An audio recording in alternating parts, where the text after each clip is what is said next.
నేనొచ్చేసా. ఎప్పుడు ఏదో ఒకటి చేసుకోపోతే కాసేపు నీకోసం రెస్ట్ తీసుకోవే అని మా అమ్మ తిడుతుంది.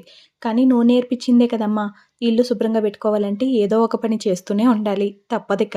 సో, ఏదో ఒకటి చేస్తూనే ఉంటాను. బూస్ట్‌లు తాగి ఒంటికి బలమొచ్చిందో లేదో తెలీదు కానీ, ఇంటికి మాత్రం మస్తు డబ్బాలొచ్చింది. ఇలా స్టోర్ చేసుకోవడానికి బాగా యూజ్ అవుతుంది. కాక్రోచుల దగ్గర నుంచి తప్పించి పెట్టుకోవచ్చు కదా!